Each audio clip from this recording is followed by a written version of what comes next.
Hello, my name is Dazz, and welcome to Region Locked Light.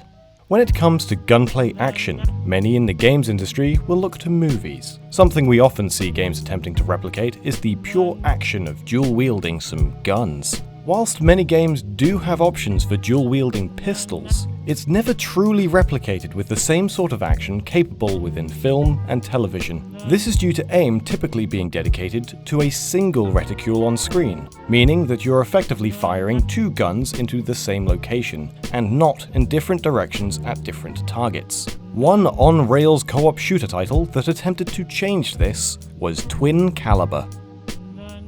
Twin Caliber released exclusively in Europe in 2002 for the PlayStation 2 by Rage Software, a now bankrupt British team that hailed from the city of Liverpool. The game features two-player cooperative gameplay, although a single-player option is available, which will provide the player with an AI-controlled partner.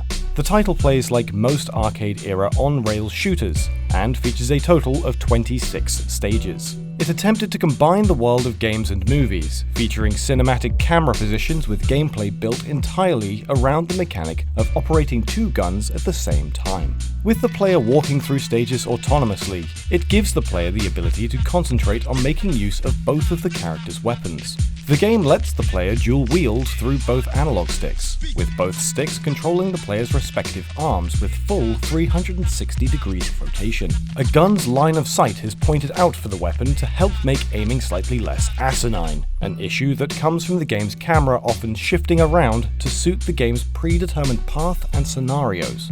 Due to the need for multitasking, the game requires a lot of practice to have the player be able to concentrate and consistently hit their mark in two different locations. Although this mechanic is the unique aspect to the work, it can also be disabled to map both weapons to the right stick alone. Special weapon ammo is limited, though through the use of checkpoints can be restocked, as well as the player's health being refilled. While friendly fire is also considered to be the true way in which the game should be played, it can be disabled. Boss fights often require the player to shoot at two areas simultaneously, causing issues for players opting to have both guns tied to the same control mechanism. It also causes a requirement of learning to adapt to this new form of gameplay. The manner in which boss fights must be executed is often left fairly ambiguous, or in some cases, hidden through misleading cues. The game's plot follows John T. Fortman, a sheriff caught up in the middle of a mutant apocalypse.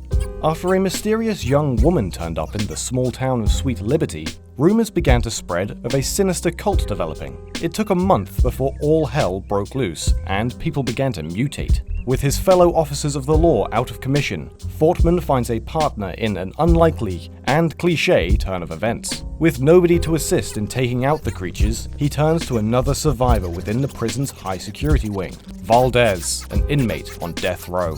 The two fight their way through the town, killing hundreds as they go.